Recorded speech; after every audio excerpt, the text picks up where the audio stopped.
আসসালামু আলাইকুম ভিউয়ার্স, আজকে আপনাদের জন্য নিয়ে এসেছি হেলদি ব্ল্যাকবেরি স্মুদি। কালো জামের এই সিজনে আপনারা খুব সহজেই বানিয়ে নিতে পারেন এই হেলদি স্মুদি। আমি এই স্মুদি খুব অল্প কয়েকটি উপকরণ দিয়েই বানিয়ে ফেলেছি।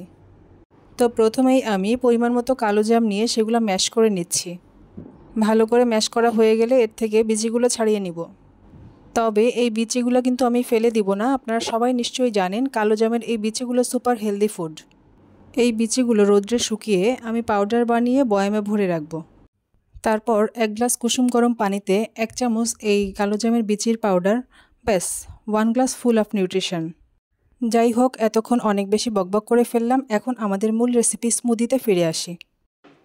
ম্যাশ করা জামের মধ্যে দিয়ে দিব 1 কাপ চালের গুঁড়া, হাফ কাপ চিনি ও 1 কাপ টক দই। এবার খানিকটা পানি দিয়ে ব্লেন্ড করে নিব। ব্লেন্ড করা হয়ে গেলে এবার আমরা একটা প্যান নিয়ে নিব এবং সেই প্যানে সম্পূর্ণটা ঢেলে দেব। আর কিছুক্ষণ জাল করার পর নামিয়ে নিব। এই স্মুদি আপনারা ব্রেকফাস্ট অথবা স্ন্যাক্স হিসেবেও রাখতে পারেন। আর এই তো হয়ে গেল আমাদের হেলদি স্মুদি, হেলদি কালো জামের স্মুদি। এই স্মুদি এখন আমি ঢেলে পরিবেশন করব। এটা একটু ঠান্ডা ঠান্ডা পরিবেশন করতে হবে। আর আমি আমার পছন্দ মতো গার্নিশিং করে নিব। আপনারা আপনাদের পছন্দ মতো করে নেবেন।